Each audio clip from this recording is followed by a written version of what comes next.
அன்பிற்கினிய சகோதர சகோதரிகளை நம் அனைவர் மீதும் ஏக இறைவனுடைய அமைதியும் கருணையும் உண்டாகட்டுமாக என்கிற உயரிய பிரார்த்தனைகளோடு பாலஸ்தீனத்தினுடைய காசா பகுதிகளில் 658வது நாளாகவும் என்னவெல்லாம் நடக்கிறது என்பதையும் காசாவையொட்டி சர்வதேச மட்டத்தில் என்னவெல்லாம் நடக்கிறது என்கிற செய்திகளையும் தான் இன்றைய இந்த அப்டேட் வீடியோவிலையும் நம்ம பார்க்க இருக்கிறோம்.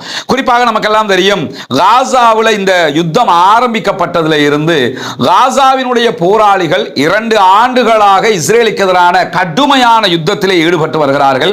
தங்களுடைய உயிரை பணயம் வைத்து தங்களுடைய நாட்டை மீட்டுக் கொள்வதற்கான போராட்டத்தில் அவர்கள் ஈடுபட்டு வருகிறார்கள். அதே நேரத்தில் இந்த யுத்தம் ஆரம்பித்ததில் இருந்து இந்த யுத்தம் பல திசைகளிலும் ஓடிக்கொண்டிருக்கிறது. குறிப்பாக லெபனானுடைய ஹிஸ்புல்லாக்களுக்கும் இஸ்ரேலுக்கும் இடையிலான 1 ஆண்டுகளுக்கும் அதிகமான ஒரு பாரிய யுத்தம் நடைபெற்று தற்போது சீஸ்ஃபயர் உண்டாகி இருக்கிறது. அதை தாண்டி ஹூதிகளுக்கும் இஸ்ரேலுக்கும் இடையிலான சண்டைகள், ஹூதிகள் செங்கடலிலே செல்லுகிற இஸ்ரேலுக்கு ஆதரவான அமெரிக்காவுக்கு ஆதரவான கப்பல்கள் மீது தாக்குதல்களை நடத்தினார்கள். தற்போது இஸ்ரேலுக்கு ஆதரவான கப்பல்கள் மீது தொடர் தாக்குதல்களை நடத்தி வருகிறார்கள். இதை தாண்டி இஸ்ரேல் ஈரானோடு வம்பிழுத்து ஈரானுக்கும் இஸ்ரேலுக்கும் இடையில 12 நாட்கள் சண்டையும் நடைபெற்றது நமக்கெல்லாம் தெரியும். இந்த ஈரான் இஸ்ரேல் வார நீங்க எடுத்துக்கிட்டீங்கன்னாலே இந்த வார இஸ்ரேலும் அமெரிக்காவும் ஆரம்பித்ததற்கு ஒரு அடிப்படை காரணமே என்னன்னு சொன்னா, பாலஸ்தீனத்திற்கு பெருகி வந்த சர்வதேச ஆதரவுகள். பாலஸ்தீனத்திற்கு ஆதரவாக அமெரிக்காவில் இருந்து உலக நாடுகள் அத்தனையிலும் பாரிய ஆர்ப்பாட்டங்கள் நடைபெறுகிறது. மக்களுடைய எழுச்சி உண்டாகிறது. பாலஸ்தீனம் தனி நாடாக உருவாக்கப்பட வேண்டும் என்கிற பேச்சுக்கள் எல்லாம் உச்சமாக உயர்ந்து வந்து கொண்டிருந்த நிலையில தான் அதை தடுக்கும் விதமாக இந்த மாதிரியான ஒரு ஏற்பாட்டை பண்ணி ஒரு யுத்தத்தையே அவங்க நடத்தினாங்க. அதனால ஒரு பிரேக்காகவே காசாவினுடைய விவகாரம் நின்னுக்கிட்டு இருந்ததை நம்ம அறிவோம். தற்போது நீங்க எடுத்துக்கிட்டீங்கன்னா இந்த யுத்தம் முடிவுற்று ஓரளவுக்கு நிலைமை திரும்பி இருக்கிற போது காசாவில் ஒரு சமாதான பேச்சுவார்த்தையை நடத்த வேண்டும் என்கிற பேச்சுக்கள் எழுந்து இஸ்ரேலுக்கும் பாலஸ்தீன விடுதலை ராணுவத்துக்கும் இடையிலான மறைமுக பேச்சுவார்த்தை தோஹா கத்தார்ல தொடர்ந்து நடைபெற்று வருகிறது. ஆனால் இதுவரைக்கும் அந்த பேச்சுவார்த்தை சக்சஸ் இல்லை. அதற்காக அன்சக்சஸ் சொல்லிட முடியாது.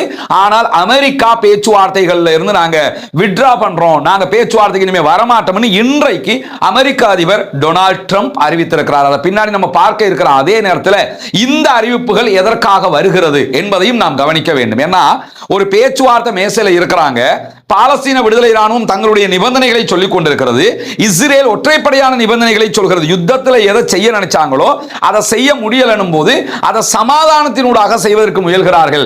யுத்தத்திலேயே விட்டு கொடுக்காதவங்க சமாதானத்தில் விட்டு கொடுப்பாங்களா? நிச்சயமாக விட்டு கொடுக்க மாட்டாங்க.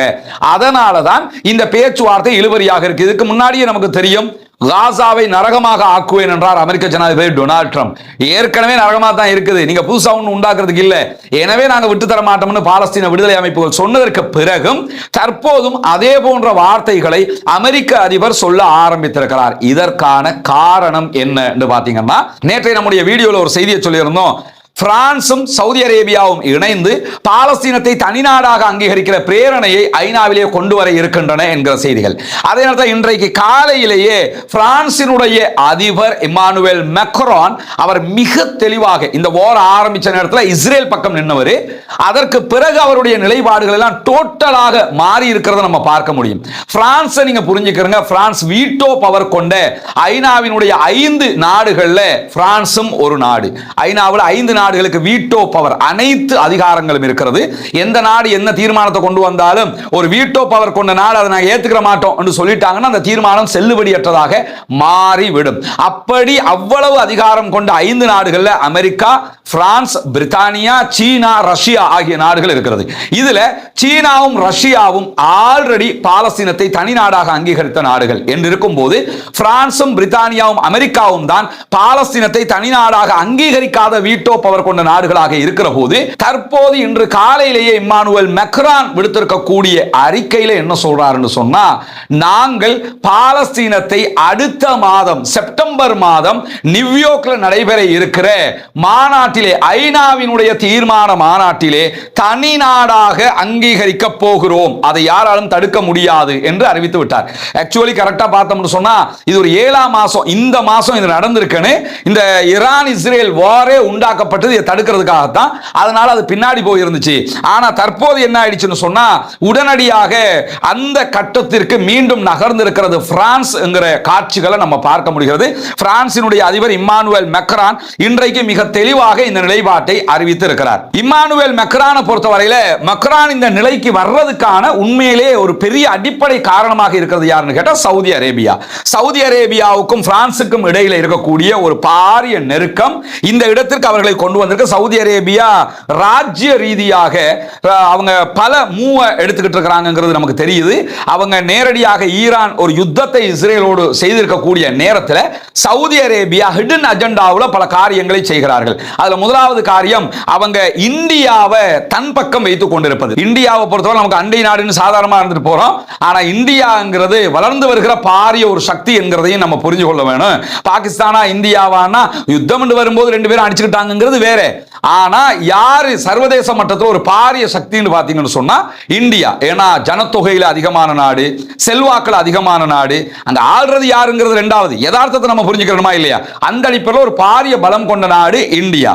அதே மாதிரி ரஷ்யா, சீனா, இந்த மாதிரியான பலம் கொண்ட பெரிய நாடுகளை எல்லாம் சவுதி அரேபியா தன்னுடைய ஒரு நெருக்கத்துக்குள்ள வைத்துக் கொண்டிருக்கிறார். ஆல்ரெடி அமெரிக்காவுக்கும் அவங்களுக்கு நெருக்கம் இருந்தாலும் டொனால்ட் ட்ரம்ப் ஒரு மாற்றாந்தாய் மனப்பான்மையோடு தான் பார்த்துக்கிட்டு இருக்கிறாங்கிறதையும் நம்ம கவனிச்சுக்கிட்டு தான் இருக்கிறோம். இந்த நிலையில தான் பிரான்ஸையும் அவங்க ரொம்ப நெருக்கத்துக்கே கொண்டு போயிட்டாங்க. போனதுனால மேக்ரானுக்கும் சவுதி அரேபியாவுடைய பட்டத்து இளவரசர் முகமது பின் சல்மானுக்கும் இடையில ஏற்பட்ட நெருக்கம் இன்றைக்கு இப்படியான ஒரு சூழலை உண்டாக்கியிருக்கு. அதை தாண்டி ஜோர்தானோட பிரான்சுக்கு ஒரு நெருங்கிய தொடர்பு இருக்குன்னா ஜோர்தான்ல பிரான்சினுடைய ராணுவமே நிலைநிறுத்தப்பட்டிருக்குங்கிறத நம்ம ஏற்கனவே பார்த்திருக்கிறோம். இந்த நிலையில தான் இம்மானுவேல் மேக்ரான் இந்த வெளிப்படையான அறிவிப்பை இன்றைக்கு செய்திருக்கிறதோடு இதை சொன்னதோட இஸ்ரேலுக்கு தாங்க முடியாத கோபம் வந்துருச்சு. இஸ்ரேலிய பிரதமர் பெஞ்சமின் நெத்தன்யாகுனுடைய அலுவலகம் இன்றைக்கு வெளியிட்டிருக்கக்கூடிய அறிக்கையில மேக்ரானுடைய இந்த அறிவிப்பை கண்டிப்பதாக அறிவித்திருக்கிறது மட்டுமல்லாம அவர்களுடைய இந்த செயல்பாடு மேக்ரானுடைய இந்த செயல்பாடு தீவிரவாத வளர்க்கும்ங்கிறாரு. அப்பாவி குழந்தைகள் 20,000 பேருக்கு மேல கொன்று குவிச்சு 75,000 அப்பாவிகளை கொன்று குவித்து முழு நாட்டையும் அழிச்சவங்க ஜனநாயகவாதிகள், அழிக்கப்பட்டவர்கள் பயங்கரவாதிகள் என்று சொன்னால் சரியா இருக்குமா? அதைத்தான் மேக்ரானுக்கு அவர் என்ன செய்யறாருன்னா நீங்க இதை செஞ்சீங்கன்னா தீவிரவாதத்தை வளர்த்ததா போயிடும், அதெல்லாம் மேக்ரானுக்கு தெரிஞ்சா போடா போறதுக்கு அப்படின்ட்டாரு. நாங்க செய்வோம்டா அப்படின்ட்டாரு. இன்றைக்கு இஸ்ரேலுடைய நீதி அமைச்சர் ஜஸ்டிஸ் மினிஸ்டர் யாரிவ் லெவின் வெளியிட்டிருக்கக்கூடிய அறிக்கையில் என்ன சொல்றாருன்னு சொன்னா ஆக்கிரமிக்கப்பட்ட மேற்கு கரையில இஸ்ரேல் தன்னுடைய ஆதிக்கத்தை செலுத்த வேண்டும். நம்ம இன்னைக்கு நம்முடைய ரஸ்மின் டாக்ஸ் சேனல்ல தனி வீடியோ ஒன்று போட்டிருக்கிறோம். மேற்கு கரை வெஸ்ட் பேங்க் பகுதிகளை நெசட்லயே ஒரு சட்டத்தை பாஸ் பண்ணி அதை இஸ்ரேலாக இணைக்கிறதுக்கான முயற்சியை செய்றாங்க. அதை பார்க்காதவங்க அதை பார்த்துக்கங்க. அதைத்தான் இன்றைக்கு இந்த ஜஸ்டிஸ் மினிஸ்டர் மீண்டும் வலியுறுத்தி இருக்கிறது மட்டுமல்லாம அவர்களுடைய பாதுகாப்பு அமைச்சர் டிஃபென்ஸ் மினிஸ்டர் இஸ்ரேலி காட்ஸ் வெளியிட்டிருக்கக்கூடிய அறிக்கையில் என்ன சொல்றாருன்னு சொன்னா பிரான்சினுடைய இந்த முடிவை ஏற்றுக்கொள்ள முடியாது, இது வெட்கக்கேடானது, இது பயங்கரவாதத்திற்கு சரணடைதல் அப்படிங்கிறாரு. இந்த வார்த்தையெல்லாம் சொல்லி நீங்க இதை செய்யக்கூடாது அப்படின்னு சொல்லி ரொம்ப துடிச்சு போயிட்டாங்க. அது எப்படி இந்த கால இந்த அறிவிப்பு வந்ததோட இஸ்ரேலில் இருக்கக்கூடிய தலைவர்களுக்கு தூக்கம் கெட்டு போய்விட்டது என்றுதான் சொல்ல வேண்டும். குறிப்பாக இன்றைக்கு இஸ்ரேலுடைய எதிர்க்கட்சி தலைவர் லாபிட் சொல்லும் போது தார்மீக ரீதியாக மிகப்பிழையான முடிவை இன்றைக்கு மேக்ரான் எடுத்திருக்கிறார் அப்படின்னு இருக்கிறாங்க. ஒரு ஜனநாயக நாட்டை கைப்பற்றி அதுக்குள்ள இன்னொரு நாட்டை உண்டாக்கி அந்த நாட்டை கையில வச்சுக்கிட்டு உண்மையான நாட்டுக்கு சொந்தக்கார மக்களை தொடர்ந்து 70 ஆண்டுகளாக கொன்று குவித்துக் கொண்டிருக்கக்கூடியவர்கள் என்ன பண்றான்னு கேட்டா செத்து போகிற மக்களை பார்த்து நீங்க எல்லாம் தீவிரவாதிகள் அப்படின்னு இருக்கிறான். அதெல்லாம் நான் தூக்கி கடாசி போட்டு அவங்களை தனிநாடா அங்கீகரிக்க போறோம், வேண்டியதை பார்த்துக்கன்னு சொல்லி மேக்ரான் அதுல ரொம்ப போல்டாக இருக்கிறத நம்ம பார்க்க முடிகிறது. மட்டுமல்லாம மற்ற நாடுகளும் இந்த தீர்மானத்தில் இணையும் என்கிற நம்பிக்கை எங்களுக்கு இருக்கிறது என்கிறார் இம்மானுவேல் மேக்ரான், பிரான்சினுடைய அதிபர். குறிப்பாக செப்டம்பர் மாதம் ஐநாவில் நடைபெற இருக்கக்கூடிய இந்த மாநாட்டில் பாலஸ்தீனத்தை தனி அரசாங்கமாக அங்கீகரிக்கிற முடிவில் எந்த விதமான மாற்றமும் கிடையாது. இதற்காக நாங்களும் சவுதி அரேபியாவும் இணைந்து நிறைய பணிகளை ஆற்றி வருகிறோம், பல நாடுகளையும் இதற்குள் இணைப்பதற்கான ஏற்பாடுகளையும் செய்து வருகிறோம் என்கிற செய்தியை இன்றைக்கு இம்மானுவேல் மேக்ரான் அவர்கள் சொல்லியிருக்கக்கூடிய நிலையில மேலதிகமாக கனடாவினுடைய பிரதமர் மார்க் கார்னி இன்றைக்கு ஒரு அறிவிப்பை விடுத்திருக்கிறார். இங்கொண்டு கவனிச்சு நினைச்சுக்கிறீங்க, அமெரிக்காவினுடைய அதிபராக டொனால்ட் ட்ரம்ப் வந்ததற்கு பிறகு இந்த G6 நாடுகள் இருக்குதா இல்லையா, அந்த நாடுகளுக்கும் அமெரிக்க அதிபருக்கும் இடையில பெரிய முருக நிலை உண்டாயிடுச்சு. அதை தாண்டி எல்லா நாடுகள் மேலேயும் அவர் வரி விதிச்சதுல ரொம்ப பெரிய முருக நிலை உண்டாயிடுச்சு. அதை தாண்டி யூரோப் கண்ட்ரிகளுக்கும் அமெரிக்காவுக்கும் இடையில முருக நிலை உண்டாகி இருக்குது. இதையெல்லாம் பயன்படுத்தி தான் நம்ம அமெரிக்காவுக்கு பின்னாடி அவங்க சொல்றதை கேட்டுக்கிட்டு இருந்தோம். ஆனா உச்சமா போய்கிட்டு இருக்கிறாங்க, நம்மளை மதிக்கவே இல்லை, நீ யாரா எங்களுக்கு சொல்றதுக்கு, நாங்க எங்க முடிவு எடுக்கிறோம்டா சொல்லி இப்பொழுது இந்த நாடுகள் ஒன்றிணைந்து இந்த முடிவுக்கு வர்றாங்க. அந்த அடிப்படையில் பிரான்ஸ் இதை அறிவிச்சதோடு இன்றைக்கு கனடா வெளியிட்டிருக்கக்கூடிய அறிவிப்பில் கனடாவினுடைய பிரதமர் மார்க் கர்னி வெளியிட்டிருக்கக்கூடிய அறிவிப்பில் என்ன சொல்றாருன்னு சொன்னா, கட்டுப்பாடுகள் இல்லாமல், இஸ்ரேலுடைய தலையீடு இல்லாமல் காசாவுக்குள் அப்பாவிகளுக்கு உணவுகளை வழங்க வேண்டும் என்கிற கோரிக்கை விடுத்தது மட்டுமல்லாம, நாங்கள் அதாவது கனடா இரு அரசாங்கங்கள் என்ற தீர்வை தான் ஆதரிக்கிறோம், இந்த இலக்கை அடைவதற்காக தீவிரமாக பணியாற்றி வருகிறோம், அதாவது பாலஸ்தீனத்தை தனி நாடாக அங்கீகரிக்கிற பிரான்சினுடைய தீர்மானத்துக்கு நாங்களும் சப்போர்ட்டிவா இருக்கிறோம் என்று சொல்லி கனடா இன்றைக்கு அறிவிச்சிட்டாங்க. இது பெரிய மிகப்பெரிய ஒரு வெற்றியாக மாறி இருக்கிறது. அதை தாண்டி நீங்க பாத்தீங்கன்னு சொன்னா, பாலஸ்தீனத்தை தனி நாடாக அங்கீகரிக்கணும் பிரித்தானியாவும் என்கிற கோரிக்கை பிரித்தானியாவுக்குள்ள உச்சமாக எழுந்து வருகிறது. பிரித்தானியாவினுடைய ஆளும் அரசாங்கத்தை பொறுத்தவரை அவங்க இடதுசாரிகள், அவங்க கம்யூனிச சிந்தனை கொண்டவர்கள். கரெக்டா இருந்தா அவங்க உடனடியாக நாங்களும் அந்த நல்லதாண்டு அறிவிக்கணும். ஆனா பிரித்தானிய பிரதமர் என்ன பண்றாருன்னு கேட்டா, கொஞ்சம் பின்வாங்கிக்கிட்டு இருக்கிறாரு என்கிற செய்திகள் வெளியாக. ஆனா பிரான்சினுடைய அதிபர் இம்மானுவேல் மெக்ரான் பிரித்தானியாவுக்கும் அழுத்தம் கொடுக்கிறார், ஏங்க நீங்களும் வந்துடணும், அமெரிக்கா மட்டும் தனியாக நிக்கட்டும், நம்ம 4 நாடுகள் ஆதரிச்சதாக மாறிடணும்னு சொல்லி அவர் பெரிய ஒரு அழுத்தத்தை பிரித்தானியாவுக்கு கொடுத்து கொண்டிருக்கக்கூடிய நேரத்தில் தான் இன்றைக்கு ப்ளூம்பர்க் வெளியிட்டிருக்கக்கூடிய அறிவிப்பில் என்ன சொல்றாங்கன்னு சொன்னா, பிரிட்டிஷினுடைய 3 முக்கியமான அமைச்சர்கள் பாலஸ்தீனத்தை தனி நாடாக அமைக்க வேண்டும், அதற்கு நாமும் ஆதரவு கொடுக்க வேண்டும் என்று சொல்லி பிரித்தானியாவுடைய பிரதமர் ஸ்டாமருக்கு தொடர்ந்து அழுத்தம் கொடுத்து கொண்டிருக்கிறார்கள் என்று சொல்லி இன்றைக்கு ப்ளூம்பர்க் செய்தி வெளியிட்டிருக்கிறது மட்டுமல்லாம, இந்த 3 அமைச்சர்கள், ஹெல்த் மினிஸ்டர், பிரித்தானியாவுடைய ஹெல்த் மினிஸ்டர், அதே போன்று பிரித்தானியாவுடைய ஜஸ்டிஸ் மினிஸ்டர், அதே போன்று பிரித்தானியாவுடைய கல்ச்சரல் அஃபேர்ஸ்க்கு கல்ச்சரல் மினிஸ்டர், இந்த 3 மினிஸ்டர்ஸ் மாரும் என்ன சொல்றாங்கன்னு சொன்னா, நாம கண்டிப்பாக பாலஸ்தீனத்தை தனி நாடாக நியூயார்க்ல அடுத்த மாசம் அறிவிக்கணும் அப்படின்னு சொல்லி இருக்கிறாங்க. இந்த நிலையில தான் அடுத்த மாதம் நடைபெற இருக்கக்கூடிய மாநாட்டில் பிரித்தானியா கலந்து கொள்ளுமா கொள்ளாதா என்கிற ஒரு கேள்வி வந்தது. அதற்கு பிரித்தானியாவுடைய ஃபாரின் செக்ரட்டரி டேவிட் லாமி வெளியிட்டிருக்கக்கூடிய அறிக்கையில் என்ன சொல்றாருன்னு சொன்னா, நியூயார்க்ல நடைபெறக்கூடிய 2 நாடுகள், பாலஸ்தீனம் என்பது ஒரு நாடு, இஸ்ரேல் என்கிறது ஒரு நாடு என்கிற அந்த மாநாட்டில் எங்களுடைய நாடு கலந்து கொள்ளும், காசாவுக்கு நிரந்தர தீர்வு கிடைக்க வேண்டும் என்பதில் நாங்கள் உறுதியாக இருக்கிறோம், காசாவில் மக்களுக்கு தேவையான உதவிகளை விநியோகிக்கிறதுக்கான வழிமுறைகளை நம்ம செய்யணும், இஸ்ரேல் செய்கிற அந்த வேலைகளுக்கு நாங்க சப்போர்ட் இல்லை என்பதையும் அவங்க சொல்லியிருக்கிறது மட்டுமல்லாம, அடுத்த வாரம் நியூயார்க்ல நடைபெற இருக்கக்கூடிய இந்த மாநாட்டினுடைய தீர்மானங்களை நாங்க பங்கெடுப்போம் இருக்கிறாங்க. நெக்ஸ்ட் வீக் தான், நெக்ஸ்ட் மந்த் என்ன புரிஞ்சுக்கிறோம்னா, இப்ப நம்ம 25ஆம் தேதிக்கு வந்துட்டோம், அடுத்த மாசம் தான், இது அடுத்த மாசம்னா இன்னொரு 1 வீக் தான் இருக்குது. 1 வீக்குக்குள்ள இன்ஷா அல்லாஹ் இந்த நல்ல காரியம் நடப்பதற்கான வாய்ப்பு இருக்கு.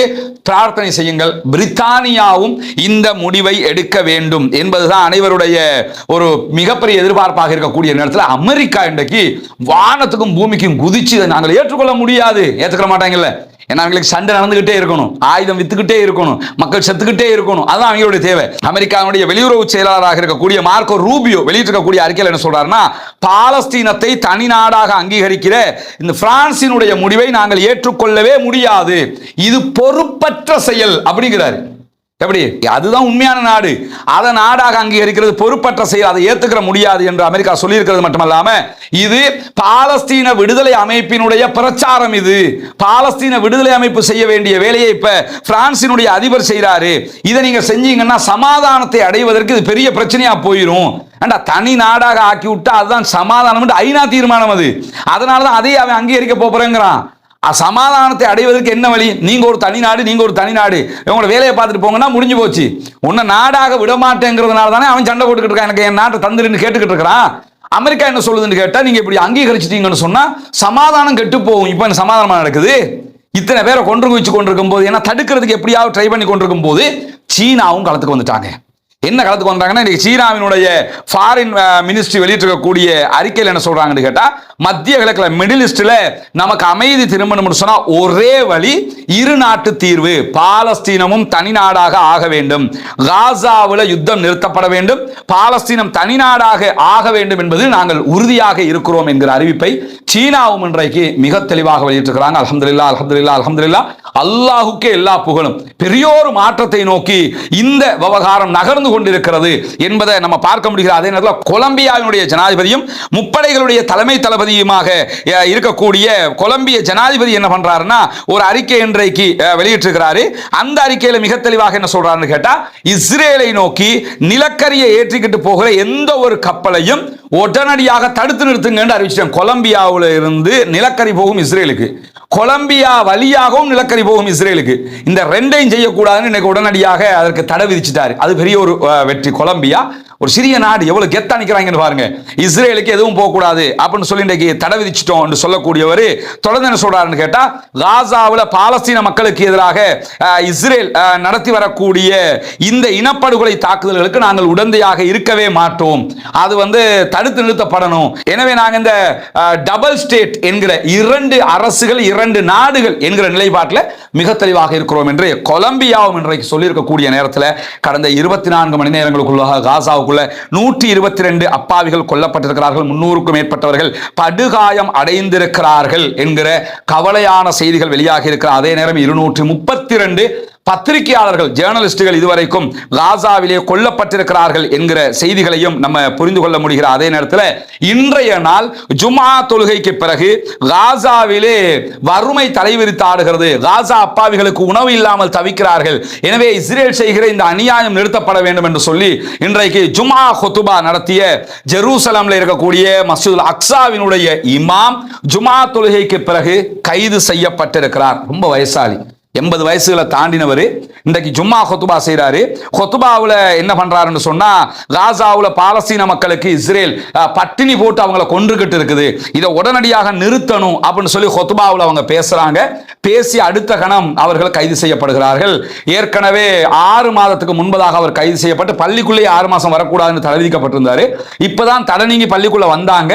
வந்ததோட மீண்டும் பேசுகிறாங்க, மீண்டும் அவர் கைது செய்யப்பட்டிருக்கிறார். 80 வயதை தாண்டிய இவருக்கு இருக்கக்கூடிய தைரியம், இவருக்கு இருக்கக்கூடிய அந்த மனிதநேயம், இவருக்கு இருக்கக்கூடிய இறைவனுடைய பயம், இவருக்கு இருக்கக்கூடிய நான் மறுமையில் அல்லாஹ்விடத்திலே பதில் சொல்ல வேண்டும் என்கிற அச்சம் ஏன் ஒரு குனூத்துன் நாசிலாவை ஓதுவதற்கு நமக்கு வரவில்லை? இங்க இருக்கக்கூடிய பெரிய கேள்வி இது. கேட்கும்போது சில பேருக்கு என்னடா என்று தோணும்.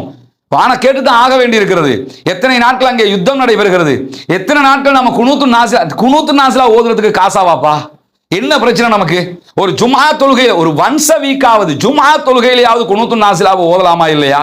உலமாக்கள் ஓத மறுக்கிறார்கள், பொதுமக்கள் கோரிக்கை எடுத்துக்கொண்டே இருக்கிறார்கள். ஜமியத்துல் உலமா எப்பயாவது ஒரு அறிவித்தலை போட்டு சும்மா இருக்கிறீங்க, ஒவ்வொரு நாளும் இதை ஓதுங்கன்னு வலியுறுத்தணுமா இல்லையா? நம்ம ஜனாசா இலங்கையில எரிக்கப்படுகிற போது நமக்காக போராட்டம் நடத்தியவர்கள் இல்லையா பாலஸ்தீன அப்பாவிகள்? அதை நம்ம ஏன் யோசிக்க மறுக்கிறோம்? நமக்காக களத்திற்கு வந்தார்களே, போராடிய உரிமைகளை வென்ற சமூகம் அது.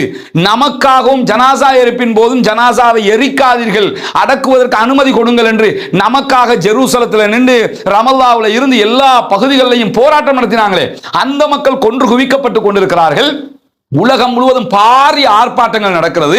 இலங்கையில் எத்தனை பாரிய ஆர்ப்பாட்டங்கள், சின்ன சின்ன ஆர்ப்பாட்டங்கள், 100 பேர் 150 பேர், கடைசியான ஆர்ப்பாட்டம் ஒரு 200-250 பேர் கொழும்புல. இதை தாண்டி எத்தனை ஆர்ப்பாட்டங்கள் காசா அப்பாவிகளுக்காக ஜனநாயக ரீதியில் நம்ம பண்ணிட்டோம். பண்ணலாமா இல்லையா?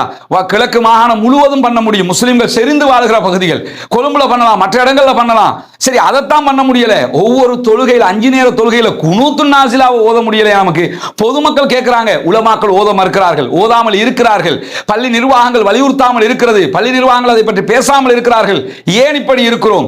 இவருக்கு இருக்கக்கூடிய அந்த உரிமை, இவருக்கு இருக்கக்கூடிய அந்த உணர்வு கூட நமக்கு இல்லையாங்கிற கேள்வி வரலையா? அல்லாஹ்விடத்திலே பதில் சொல்ல வேண்டும் என்கிற அச்சம் நமக்கு வரலையா? 80 வயதுகளை தாண்டியவர் மஸ்ஜிதுல் அக்ஸாவிலே மீண்டும் மீண்டும் பாலஸ்தீன மக்களுக்காக பேசுகிறார், மீண்டும் மீண்டும் கைது செய்யப்படுகிறார். நடக்க முடியாத முதியவருக்கு இருக்கிற அந்த உணர்வு, அந்த ஜனநாயக விழுமியம், அந்த மார்க்க ரீதியிலான பற்றுதல் ஏன் நமக்கு வரல?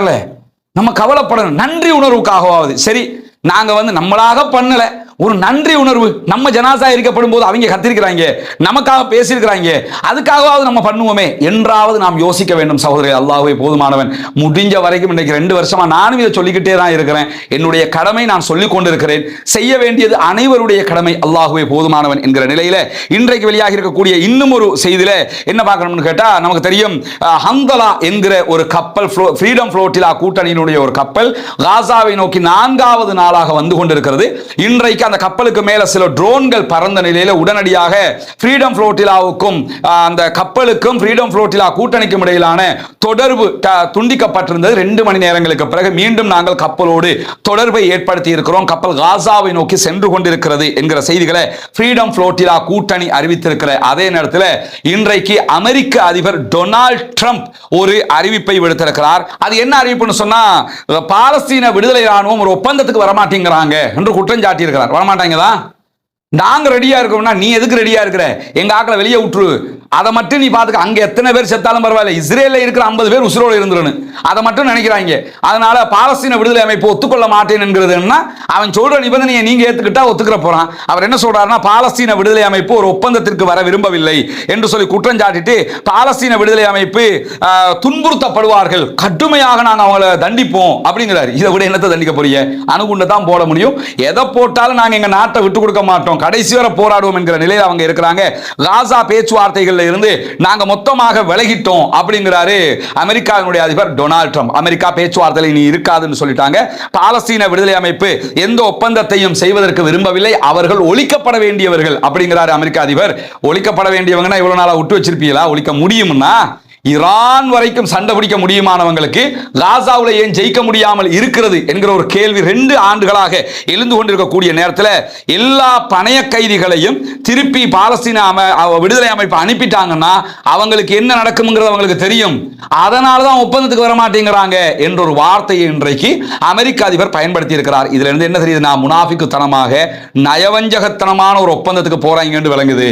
எப்படியாவது பணைய கைதிகளை வெளியே எடுத்துருவோம், எடுத்து போட்டு திருப்பி சண்டையை பிடிப்போம் என்கிற நிலையில தான் அவங்க இருக்கிறாங்க. இதை விளங்கித்தான் பாலஸ்தீன விடுதலை அமைப்பு எங்களோட ஒப்பந்தத்துக்கு வராமல் இருக்கிறாங்க என்று சொல்லி இன்றைக்கு அவரே உலர்கிற செய்தியும் இன்றைக்கு வெளியாக இருக்கக்கூடிய நேரத்தில் தான் பாலஸ்தீன விடுதலை அமைப்பு எந்த விதமான ஒப்பந்தத்திற்கும் வராவிட்டால் அவர்களை சண்டை நடத்தி ஒழிப்பதற்கு நாங்கள் தயாராக இருக்கிறோம் என்கிற செய்தியை அமெரிக்க அதிபர் சொல்லியிருக்கக்கூடிய நேரத்தில் இஸ்ரேலுடைய முன்னாள் பிரதமர் எஹூட் பராக் இன்றைக்கு ஒரு அறிக்கையை வெளியிட்டிருக்கிறார். அதில் என்ன சொல்றாருன்னா, இஸ்ரேல் வீழ்ச்சி அடைந்து கொண்டிருக்கிறது, நம்முடைய ராணுவம் காசாவிலே ஒரு பாரிய யுத்தத்தில் சிக்குண்டு மாட்டிக்கொண்டு செத்து மடிகிறது அப்படிங்கிறாரு. சொல்லிட்டு தொடர்ச்சியாக சொல்லும் போது, நாங்க அறிந்த இஸ்ரேலும் ஜியோனிசமும் வீழ்ச்சி அடைந்து கொண்டிருக்கிறது அப்படிங்கிறாரு எஹூட் பராக் முன்னாள் பிரதமர். தொடர்ந்து சொல்றாரு, நாம தைரியமாக களத்தில் என்ன நடக்கிறது என்பதை வெளிப்படையாக பேச வேண்டும், மறைச்சு மறைச்சு பேசுறதுக்கு ஒண்ணும் இல்லை, வெளிப்படையாக பேசுவோம். லெபனான், ஈராக், சிரியாவில் நம்முடைய ராணுவம் பெரும் சாதனைகளை எல்லாம் பண்ணிச்சு. முன்னாள் பிரதமர் அவர் என்ன சொல்றாருன்னா, லெபனான்ல சாதிச்சிட்டோம், ஈரான்ல சாதிச்சிட்டோம், அதே மாதிரி சிரியாவில் சாதிச்சிட்டோம், ஆனா காசாவுல மட்டும் நம்ம தோத்துக்கிட்டே இருக்கிறோங்கிறாரு. அது வெந்தாங்களா இல்லையாங்கிறது 2வது. ஆனா அவங்க என்ன சொல்றாங்க, ஈரானையே வென்றுட்டோம், சிரியாவில் வென்றுட்டோம், லெபனான்ல வெற்றி பெற்றுட்டோம், ஆனா காசாவுல மட்டும் நம்ம தோத்துக்கிட்டு இருக்கிறோங்கிறாரு முன்னாள் பிரதமர் எஹூட் பராக். அதை மட்டும் சொல்லிவிட்டு என்ன சொல்றாருன்னு கேட்டா, நம்முடைய வீரர்களுடைய ரத்தம் ஓடுகிறது, ரிசர்வ் படையினுடைய குடும்பங்கள் அலறிக் கொண்டிருக்கிறார்கள், கவலை அடைந்து கொண்டிருக்கிறார்கள், கடத்தப்பட்டிருக்கக்கூடிய நம்முடைய பணைய கைதிகளை மீட்டெடுப்பதற்கான எந்த திட்டமும் இல்லாமல் அவர்கள் பலிகடாவாக்கப்பட்டுக் கொண்டிருக்கிறார்கள். உலகத்தில் இஸ்ரேல் ஒரு ஒதுக்கப்பட்ட நாடாக மாறி வருகிறது, பெரும்பான்மையான மக்கள் அரசாங்கத்தின் மீது நம்பிக்கை இழந்து விட்டார்கள். எனவே செய்ய வேண்டியது ஒண்ணே ஒண்ணு, இஸ்ரேலை காப்பாற்றணும்னா உடனே இந்த அரசாங்கத்தை இல்லாமலாக்க, யுத்தத்தை நிறுத்திடணும், இந்த அரசாங்கத்தை இல்லாமலாக்கணும். அரசாங்கத்தை இல்லாமலாக்குறது எப்படி என்று சொல்லி யோசிச்சீங்கன்னா, உடனடியாக ரோட்டுக்கு வாங்க, 10 லட்சம் பேர் ஒரே நேரத்தில் ரோட்டுக்கு வரணும், வந்தா மட்டும்தான் இந்த அரசாங்கத்தை வீட்டுக்கு அனுப்ப முடியும் அப்படின்னு சொல்லி இன்றைக்கு இஸ்ரேலுடைய முன்னாள் பிரதமர் எஹூட் பராக் வெளியிட்டிருக்கக்கூடிய அறிவிப்பும் வெளியாகி இருக்கிறது.